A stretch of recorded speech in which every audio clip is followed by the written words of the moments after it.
متصل جو آیت مبارکہ آیت نمبر 30 کے اندر، اب جو آیت نمبر 30 شروع ہو رہی ہے اس کے اندر اللہ رب آیت نمبر 31 کے اندر، آیت نمبر 30 کے اندر مردوں کا حکم ہے.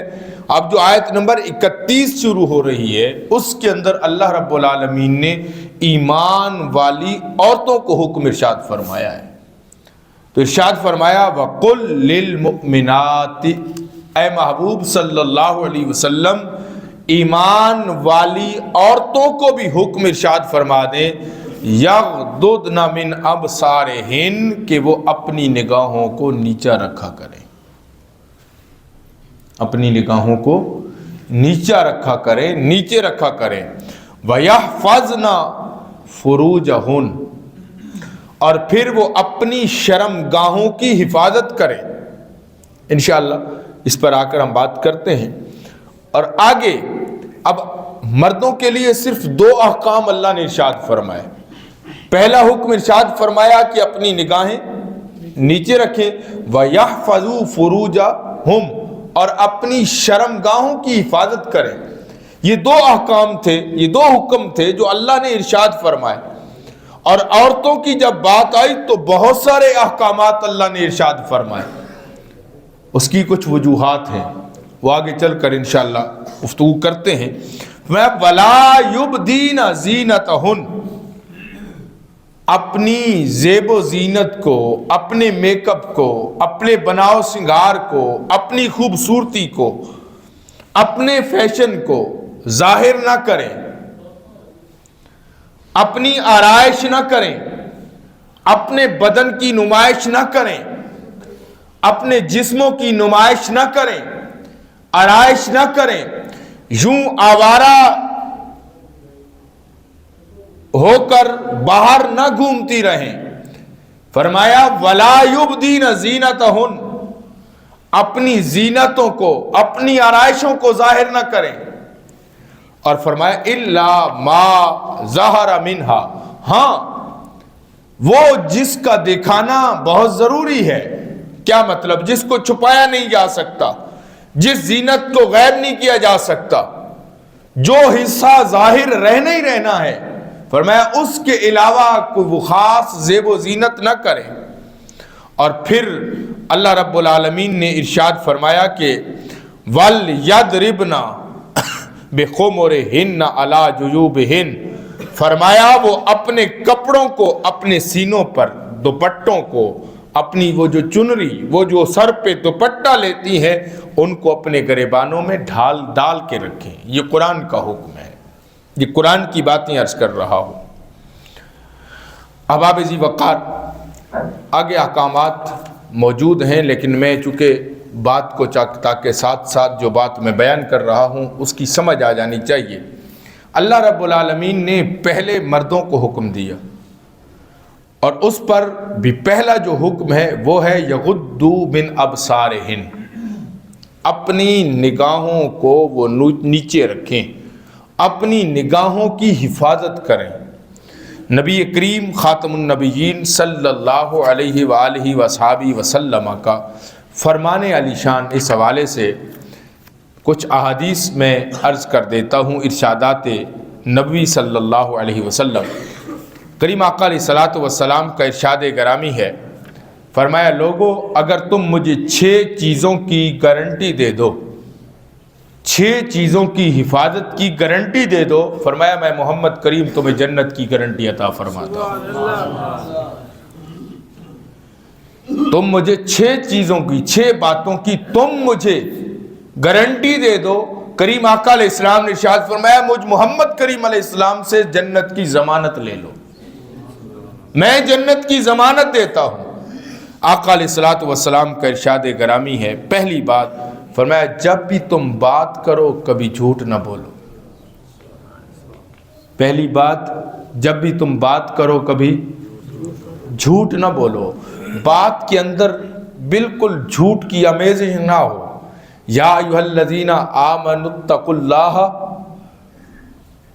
وقولوا قولا سدیدا، اے ایمان والو تقوی اختیار کرو اور بالکل صاف سچی کھری صاف بات کرو جس میں ذرا برابر بھی جھوٹ کی آمیزش نہ ہو. تو فرمایا اللہ رب العالمین ارشاد فرماتا ہے یصلح لکم اعمالکم، وہ اللہ تمہارے اعمال کو درست فرما دے گا. اس لیے کریم آقا علیہ السلام نے ارشاد فرمایا ہر برائی کی بنیاد جھوٹ ہے. تو آقا علیہ السلام نے ارشاد فرمایا جب بھی تم بات کرو جھوٹ نہ بولو، اس بات کی مجھے ضمانت دے دو. دوسری فرمایا جب تمہیں امین بنایا جائے تو تم امانت میں خیانت نہ کرو. امانت میں ایک امانت تو یہ ہے نا کہ میرے پاس مسجد کے پیسے آئے، کسی نے رکھوائے، آپ میں سے کسی نے مجھے پیسے دیے. ایک امانت تو یہ ہے کہ میں ان پیسوں کو منو ان اس آدمی تک واپس پہنچاؤں جس طرح اس نے مجھے دیے تھے. یہ نہیں ہے کہ میں نے اس کو خرچ کر دیا، خرچ کرنے کے بعد میں نے کہا جب وقت آئے گا میں اسے دے دوں گا. یہ بھی امانت میں خیانت ہے. یہ تو امانت میں خیانت پیسوں کے حوالے سے ہے کہ کسی نے میرے پاس کوئی امانت رکھوائی، میں نے اس امانت کو اس طرح سے لٹایا نہیں ہے، یہ خیانت ہو گئی. لیکن ہر بات صرف پیسے تک نہیں ہے. یہ نہیں کہ وہ امانت جو چیز کی صورت میں رکھوائی جائے صرف وہ امانت نہیں ہے، کسی کا راز بھی ہمارے پاس امانت ہے. من ساتر مسلمن ساترہ اللہ یوم القیامہ، فرمایا جو اس دنیا میں اپنے بھائی کی پردہ پوشی کرے گا اللہ قیامت کے دن اس کی پردہ پوشی فرمائے گا. اللہ قیامت کے دن اس کی پردہ پوشی فرمائے گا. من ساترہ مسلمن ساترہ اللہ یوم القیامہ. تو کسی کا راز اپنے پاس رکھنا، کسی کی پردہ پوشی کرنا، کسی کے جو ہے وہ مال کی حفاظت کرنا، کسی کے اولاد کی حفاظت کرنا، کسی کی عزت کی حفاظت کرنا، یہ بھی امانت ہے. اس لیے فرمایا کریم آقا علیہ السلام نے جس کے پاس کوئی جسے امین بنایا جائے، امانت رکھی نہ جائے بلکہ جس کو امین بنایا جائے وہ کبھی خیانت نہ کرے. تو کریم آقا علیہ السلام نے تیسری بات فرمایا جب وہ وعدہ کرے تو وعدہ خلافی نہ کرے. وعدہ کرے تو وعدہ خلافی نہ کرے. آپ کو اگر یاد ہو آج سے 2 جمعے پہلے 2 یا 3 جمعے پہلے میری یہ گفتگو تھی منافق کے حوالہ سے، تو کریم آقا علیہ السلام نے یہ پہلی تینوں باتیں منافق کی نشانی میں ارشاد فرمائی ہوئی. تو آقا علیہ السلام نے ارشاد فرمایا پہلی جب بات کرے جھوٹ نہ بولے، دوسری امانت امین بنایا جائے تو خیانت نہ کرے، اور تیسری فرمایا جب وعدہ کرے تو وعدہ خلافی نہ کرے، اور چوتھی فرمایا اپنی نگاہوں کو نیچے رکھے. چوتھی بات کیا ہے؟ اپنی نگاہوں کو، آج کا جو ہمارا موضوع ہے اپنی نگاہوں کو نیچے رکھے. فرمایا پانچویں اپنے ہاتھوں کو روکے رکھے، ظلم کے لیے یہ ہاتھ نہ اٹھیں. کریم آقا علیہ السلام کا ارشاد گرامی ہے من احب للہ وابغض للہ واعطى للہ ومنع للہ فقد استکمل الایمان. فرمایا جس نے اللہ کے لیے محبت کی، اللہ کے لیے کسی سے دشمنی رکھی، اللہ کے لیے کسی کو کچھ عطا کیا اور اللہ کے لیے ہی کسی سے ہاتھ روک لیا، فرمایا فقد استکمل الایمان، اس نے اپنا ایمان مکمل کر لیا، اس نے اپنے ایمان کی تکمیل کر لی. 4 کام کر کے تو ہاتھ روکے رکھے اللہ کے لیے، یعنی نہ ان ہاتھوں سے ظلم کرے، نہ کسی کا مال چھینے، نہ کسی کا مال جو ہے وہ بغیر کسی کی اجازت کے کھائے، نہ یہ ہاتھ کسی کے لیے ظلم کے لیے اٹھے، بلکہ یہ ہاتھ جب بھی اٹھے اپنے رب کی رضا کے لیے اٹھے. آقا علیہ السلام نے ارشاد فرمایا اپنے ہاتھ کو روکے رکھے. اور نمبر 6 کریم آقا علیہ السلام نے ارشاد فرمایا اپنی شرم گاہوں کی حفاظت کریں. فرمایا یہ 6 باتیں ان کی کوئی اگر ضمانت دیتا ہے مجھ محمد کریم سے جنت کی ضمانت لے لے. 6 باتوں کی حفاظت کرنی ہے حضور نے ارشاد فرمایا. اور امام بخاری رحمۃ اللہ علیہ نے اپنی صحیح کے اندر 2 باتوں کو پھر ذکر کیا ہے. ایک اور حدیث پاک کے اندر حضرت امام بخاری رحمۃ اللہ تعالی علیہ نے اپنی صحیح بخاری کے اندر، اپنی صحیح کے اندر یہ بات نقل فرمائی ہے۔ کریم آقا علیہ السلام نے ارشاد فرمایا جو تمہارے دو جبڑوں کے درمیان، یعنی یہ جو زبان ہے اور جو دو ٹانگوں کے درمیان شرمگاہ ہے، فرمایا اگر کوئی مجھے اس کی ضمانت دے دے میں محمد کریم اسے جنت کی ضمانت عطا فرماتا ہوں، میں اسے جنت کی ضمانت عطا فرماتا ہوں۔ تو احباب ذی وقار، امام فخر الدین رازی رحمۃ اللہ علیہ نے اس آیت کی تفسیر میں لکھا ہے، وہ فرماتے ہیں کہ یہ جو نگاہ ہے نا، بد نگاہی، یہ جو نظر ہے، فرمایا یہ دل کی طرف کھلنے والا بڑا دروازہ ہے، اور فرماتے ہیں بے نگاہی، یعنی یہ جو بد نگاہی ہے، فرمایا یہ بے راہ روی کا باعث بنتی ہے۔ اکثر گناہ اسی سے سرزد ہوتے ہیں، اسی سے سرزد ہوتے ہیں کہ جب وہ نگاہ اس کی ہر وقت غلط کام کے لیے اٹھتی رہے گی تو اس کے دل کے اندر خواہش پیدا ہوگی۔ اس لیے اسلام نے پہلی پابندی اس پہ لگائی، فرمایا یغضوا من ابصارہم، فرمایا مرد ہو یا عورت اگر اپنی نگاہ کی حفاظت کر لے رب العالمین اس کو سارے گناہوں سے بچا لے گا۔ ذالک ازکی لہم، فرمایا یہ ان کے لیے پاکیزہ بات ہے۔ اس لیے اللہ کے نبی نے بھی حکم فرمایا، فرمایا تم مجھے اس کی گارنٹی دے دو کہ اپنی نگاہوں کو نیچے رکھو۔ نگاہ بند رکھنے کا حکم نہیں ہے، نگاہ بند کرنے کا حکم نہیں ہے، بلکہ نگاہ کو نیچے رکھنے کا حکم ہے، نگاہ کو جھکانے کا حکم ہے، نگاہوں کو نیچے رکھنے کا حکم ہے۔ کریم آقا نے فرمایا ان کو جو اس پر عمل کر لے گا اللہ رب العالمین اسے کئی قسم کے گناہوں سے محفوظ فرما لے گا۔ اور مفہوماً عرض کر رہا ہوں کریم آقا علیہ السلام کے فرامین میں سے کہ فرمایا بد نگاہی بھی زنا کی ایک قسم ہے۔ جیسے زنا ایک بہت بڑا گناہ ہے، جرم عظیم ہے، گناہ کبیرہ ہے، تو کریم آقا علیہ السلام کے فرامین کا مفہوم عرض کر رہا ہوں، فرمایا یہ جو بد نگاہی ہے یہ بھی زنا کی ایک قسم ہے۔ اس لیے اللہ نے اور اللہ کے محبوب نے، اللہ نے حکم فرمایا اے محبوب اپنے غلاموں کو بھی کہہ دیں، اپنی عورتوں کو بھی کہہ دیں، اور پھر دوسرے مقام پر اب اللہ رب العالمین کس طرح اس انسان کو بچنے کا حکم ارشاد فرما رہا ہے۔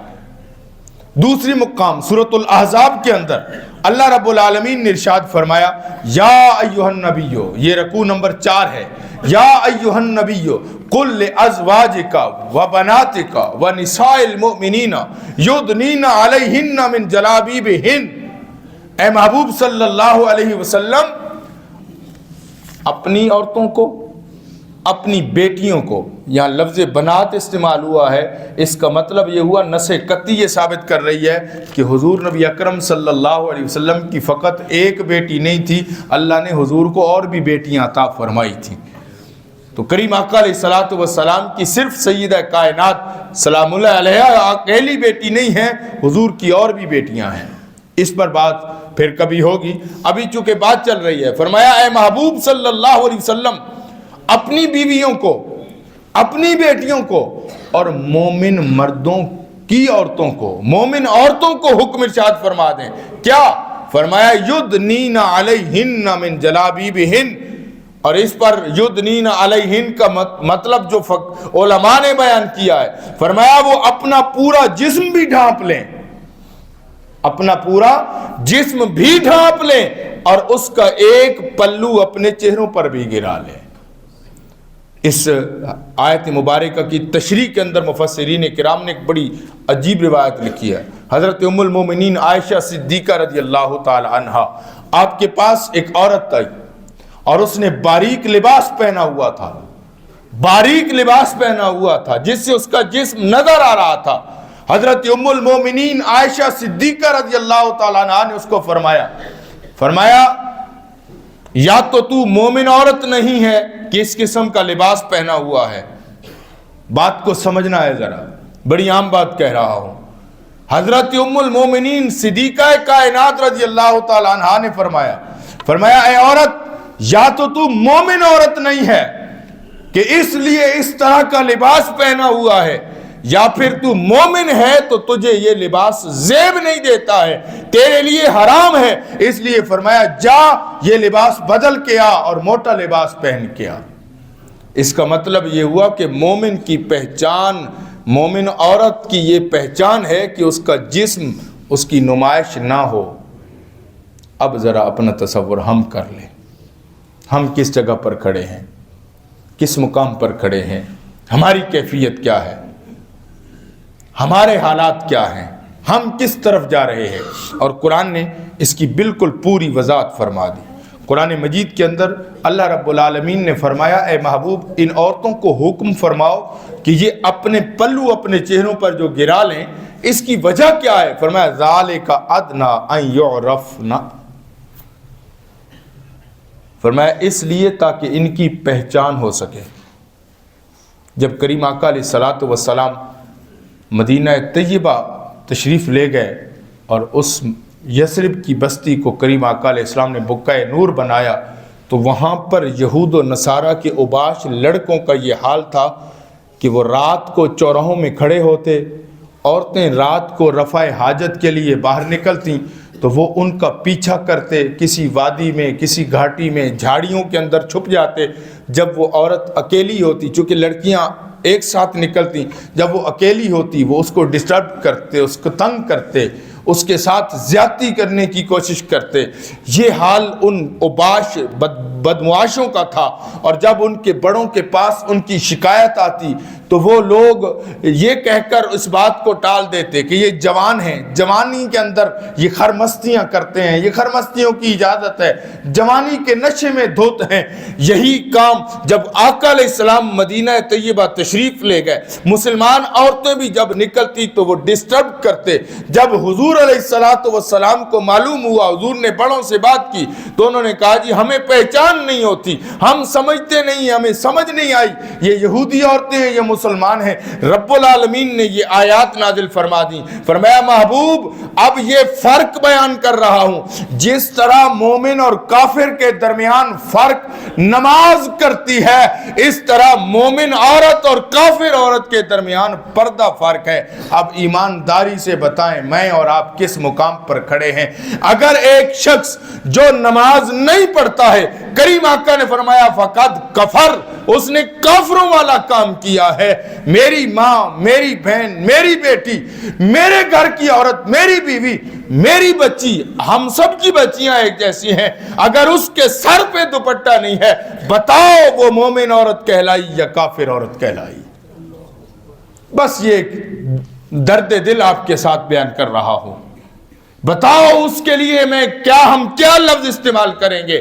کریم آقا علیہ السلام کو اللہ نے فرمایا ذالک ادنی ان یعرفن، فرمایا محبوب یہ اس لیے حکم دے رہا ہوں تاکہ ان کی پہچان ہو سکے، ان کی پہچان ہو سکے۔ اس کے سر پہ دوپٹہ اس کی پہچان ہے کہ یہ محمد عربی صلی اللہ علیہ وسلم کی امتی آ رہی ہے۔ اس کے سر پہ دوپٹہ اس بات کی پہچان ہے کہ یہ سیدہ فاطمہ کی غلام آ رہی ہے۔ اس کے سر پہ دوپٹہ اس بات کی پہچان ہے کہ سیدہ عائشہ صدیقہ کی غلام آ رہی ہے۔ تو اس لیے فرمایا فلا یوزین، اے محبوب یہ پہچان بھی ہو جائے اور انہیں اس بات سے تکلیف بھی نہ دی جائے، وہ تکلیف سے بھی محفوظ ہو جائے۔ آج ہمارا معاشرہ بگڑتا چلا جا رہا ہے اور اس کی بنیادی وجہ ہم سب اپنے مذہب سے دور ہوتے جا رہے ہیں۔ یہ بات بالکل بالملا یہ میں عرض کر رہا ہوں، جس قسم کے قوانین آپ کے پاس آتے جا رہے ہیں، ہم نے آزادی کے نام پر بہت کچھ اپنا بگاڑ دیا ہے۔ خدا را عورت کی آزادی یہ نہیں ہے، عورت کی آزادی یہ ہے، اس کے حقوق یہ ہیں کہ اس کو اللہ رب العالمین نے جو مرتبہ اور مقام عطا فرمایا ہے وہ اس کو گھر کے اندر مرتبہ اور مقام ملے، پھر عورت ایک بہت بڑا معاشرے کے اندر کردار ادا کر سکتی ہے، وگرنہ پھر ہم سے گلا کہ وفادار ہم نہیں۔ یہ بات ذہن میں رکھیے گا، پھر نیک اولاد، صالح اولاد کی توقع کرنا یہ ہمارے لیے ناممکن ہے۔ اللہ رب العالمین ہمیں اپنے حبیب کے صدقے میں سمجھنے کی توفیق عطا